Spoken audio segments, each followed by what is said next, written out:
Well, it may have taken an entire year, but we finally got a killer in Dead by Daylight that doesn't zone or 3-gen, which is exactly what the past 3 chapters have been. And I want to clarify, this is just, me giving my opinion on what the past year of Dead by Daylight has been like. If you enjoy playing Knight, Skull Merchant, or Singularity, there's nothing wrong with that. Play who you want and have fun. But I think there's a reason that Wesker is the killer that we've been seeing the most over the past year. Wesker came out August 30th of last year. And in my opinion, when I play Survivor, that's the majority of my matches. I don't see very many Knights, Skull Merchants, or Singularities, especially not Singularities. I hardly ever see them.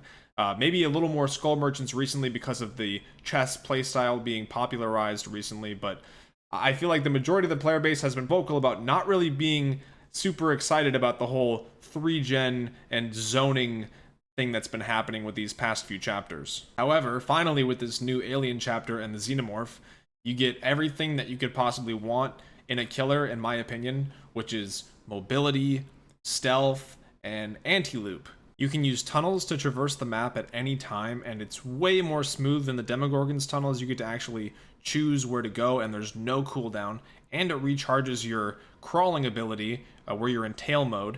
And speaking of which, tail mode lowers your terror radius, so you're stealthier, and you get your anti-loop, which is your tail attack.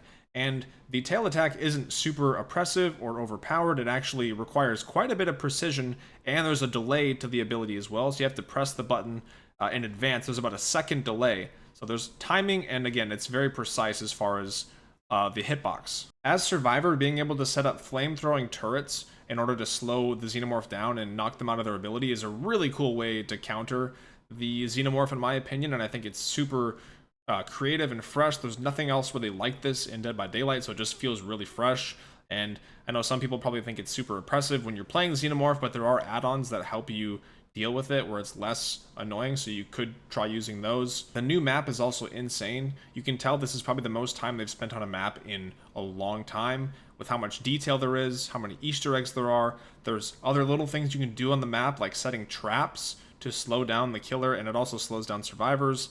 Little things like that. And also there's no killer shack on the map either. There's like a little mini spaceship, which is interesting because it's like mostly outdoor, and pretty much all outdoor maps like that have a killer shack. So that's new. Are we going to start getting rid of killer shacks? I don't know. The whole chapter feels like a breath of fresh air.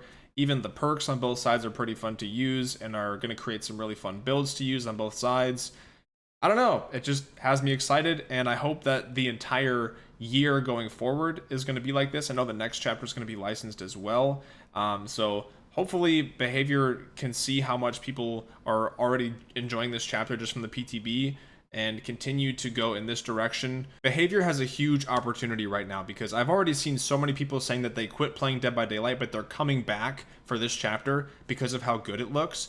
Not to mention all the new players they're going to be bringing in because Alien is now in the game. So if they make this chapter and nail it like they have so far in the PTB, and then continue to make chapters like this with super fun killers, super detailed and fun maps, fun perks, like, it's just going to be fantastic. I really hope a lot of people buy this chapter, and I really hope a lot of people play this killer for a long time to come so that Behavior can see, oh, this is what the players want. Also, the Xenomorph nodding its head is just as cute, if not cuter, than the Demogorgon. Yeah, I said it.